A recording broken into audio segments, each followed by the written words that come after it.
Famous words of Winnie Mandela. She said, "I'm the most unmarried woman." And it still rings truth.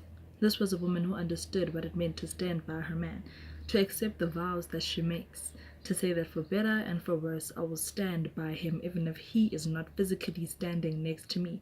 This is a woman who became wife to an absent chair, soul conversations, raising kids who are fatherless. This was a woman who would go to bed to a cold bed when her vows still ring in her head.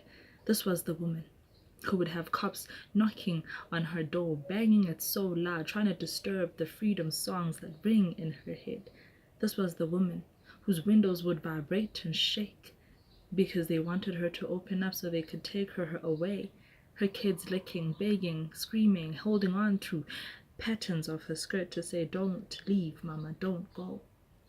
And she would have to rely on her friends to raise her children for her because again she'd be gone. She had to take her children to boarding school.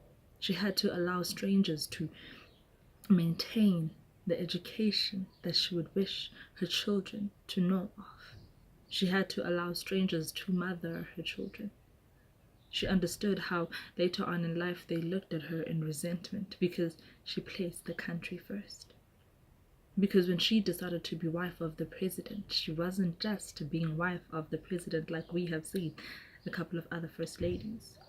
She knew that she would now be mothering a country, be taking care of a continent, be shaping a malogishi, taking care of the suburban back rooms that hold a black woman. She knew what it meant to take her vows seriously. This was the woman who was in more solitary confinement than any other woman could ever live through. This was the woman who was charged, beaten up, depressed, scorned, embarrassed in the eyes of the public, but she stood.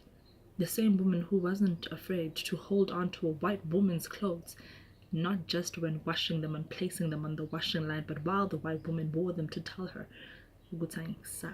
to ask a white man what it is he wants with the black person's blood, and the white man be unable to answer. This is why the apartheid government knew that if they were to give South Africa its freedom, if they were to place it into her husband's hands, her husband would have to divorce her. This is how the apartheid government managed to sell us freedom. This is why she was divorced, because she understood what freedom meant when her husband was kept away and he was made to forget. It's okay. They accepted the political freedom, but they knew more was needed. They knew more had to be done. So she kept his surname. He begged her to, so that she may continue to fight the struggle that another Mandela wife won't do. I'm not pointing fingers, but don't be surprised why a white man today will want on his news channel to paint her as grey when she was clear as day. This woman knew what she wanted for her country. This woman fought for it. This woman held on to the spear by its sharpest point so that she could bleed the blood that would become the ink that will today write the history that we are to continue writing after reading. Don't let the white man fool you.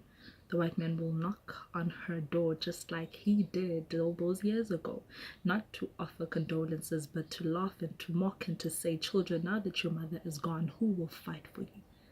But we will fight, because our mother taught us to fight, because we cannot forget Timidlwembe and the blood-sucking dogs that killed our aunts and uncles, that the streets that are tarred are not tarred by tar, and to become black, it is not just tar, it is the black man's blood.